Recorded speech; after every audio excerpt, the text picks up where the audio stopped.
Lecteur, lectrice, lectrice, bonjour, Gracieuse Robert en ligne, l'autrice hybride mi-auto-édité, mi-édité, pour te faire lire et pas que ces livres.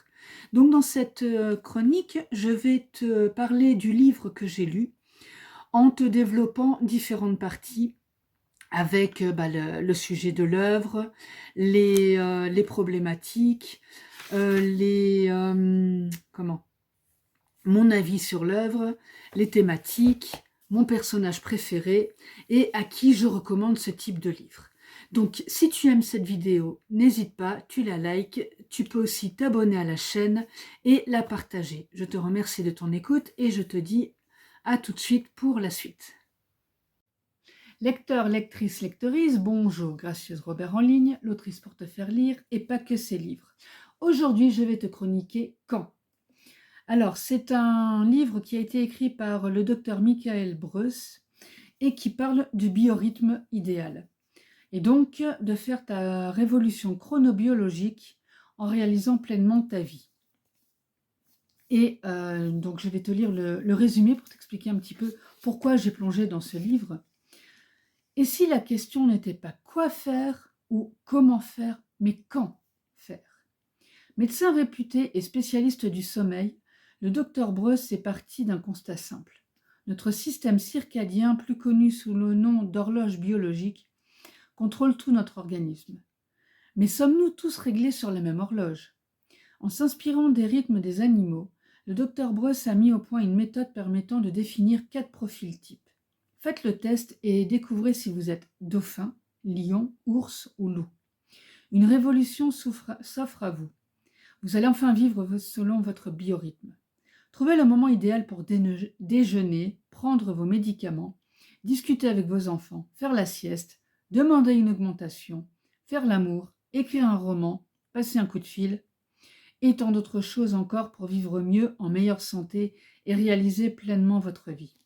Alors ce livre, je l'ai acheté parce que j'ai lu j'ai vu plutôt en vidéo l'interview de Jérôme Vialeton qui en parlait, en disant que vraiment c'était un livre qui était passionnant parce que ça permettait de voir beaucoup de choses et d'envisager sa vie et son business de manière complètement différente et de surtout organiser sa vie de manière plus confortable pour soi-même.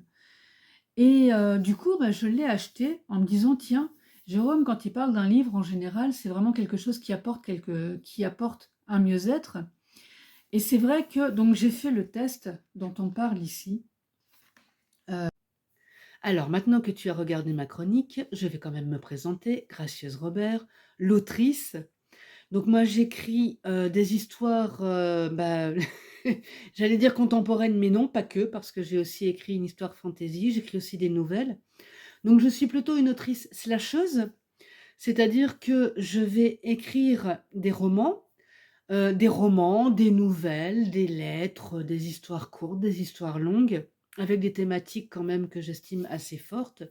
J'aime beaucoup parler de la femme, de la maternité et de la famille, parce que par exemple dans La descendance de Kilijo, j'ai quand même beaucoup abordé le thème de la famille et de la paternité.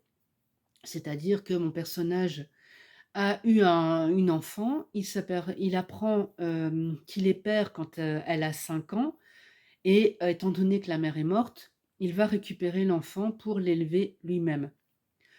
J'ai écrit aussi sur, dans ma vie en blog, une femme qui ne veut pas d'enfant, et son amie Claire non plus d'ailleurs. Dans Les voyages forment la jeunesse, Agathe, l'amie de Clotilde et de Claire qui ne veulent pas d'enfants, elle en a 2 et elle part en voyage avec son mari parce que elle s'est aperçue qu'ils se sont oubliés en tant que couple en s'occupant de leurs enfants.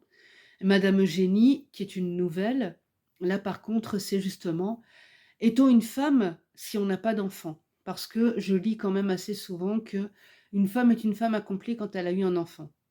Alors, tout mammifère peut avoir un enfant, ou un petit, et donc je ne vois pas en quoi quelque chose qui est naturel et qui est, je dirais, à la portée de beaucoup, la majorité on va dire, parce qu'on ne va pas parler du cas des femmes qui sont stériles, peut donner naissance à un petit et je ne vois pas en quoi ça va permettre à la femme d'être plus accomplie qu'une qui n'en a pas eu, que ce soit par choix ou par, comment dire? Par, biologie. Bref, donc voilà, pour présenter un petit peu ce que je fais et en quoi j'officie en tant qu'autrice. J'anime aussi des ateliers d'écriture. Donc là où justement on va pouvoir aborder soit des thématiques très fortes, soit on va pouvoir s'amuser, juste à développer la créativité, prendre un petit temps pour soi, pour, jouer avec les mots et surtout aussi lire en public. Parce que pareil, en discutant avec les gens, il y en a beaucoup qui écrivent ou qui n'osent pas écrire parce qu'ils se disent ils intéressent personne ou qui ont peur de recevoir le retour de quelqu'un.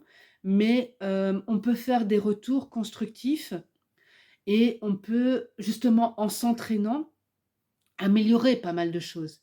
Parce qu'il faut arrêter de s'imaginer que on va directement écrire un texte comme ça, il est fabuleux, paf paf, il est imprimable et on y va quoi. Non, un texte, ça se travaille et puis, bah, en écrivant, c'est en écrivant qu'on devient écrivain. En forgeant, on devient forgeron, en écrivant, on devient écrivain et en écrivant régulièrement comme ça, on va être de plus en plus, performant.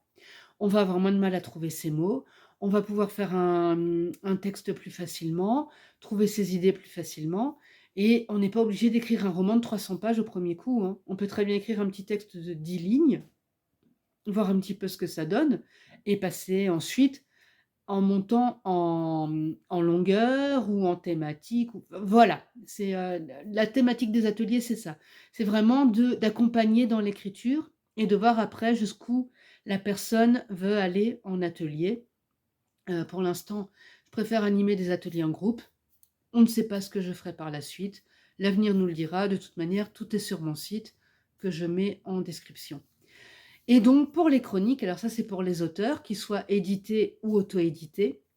Donc je propose des chroniques écrites, des chroniques vidéo, donc là c'est le forfait supérieur, chronique écrite plus chronique vidéo. Et on le forfait premium, c'est-à-dire chronique écrite, vidéo et interview de l'auteur. Donc si tu veux en savoir plus sur mes services, bientôt je les mettrai en ligne. Sinon tu m'envoies un petit MP, je t'envoie un petit devis, on en discute et voilà. Le but, bah, c'est de faire la promotion du livre, d'expliquer selon un plan établi. Alors je cherche, je n'ai plus mon petit cahier, mais j'ai un plan établi pour faire ma chronique, pour expliquer un petit peu ce que j'ai pensé du livre. Je parle du résumé, enfin voilà, je présente le livre, en global et puis comme ça permet d'avoir du matériel pour aller faire la promotion du livre en disant: «Tiens voilà, Gracieuse Robert l'a chroniqué, voilà ce qu'elle en a pensé». Et parfois, avec ce genre de retour, ça peut encourager des lecteurs qui aiment bien voir les retours d'autres personnes à l'acheter et à le lire. Voilà, parce que quand on est auteur, on sait à quel point un retour est précieux, surtout un retour argumenté. Voilà, moi je te laisse retourner, vaquer à tes occupations et si tu veux, des renseignements, n'hésite pas, tu m'envoies un petit mail, mon assistant te répond dans les 48 heures et comme ça, nous pouvons discuter de ce que je peux te proposer. Je te dis à très vite.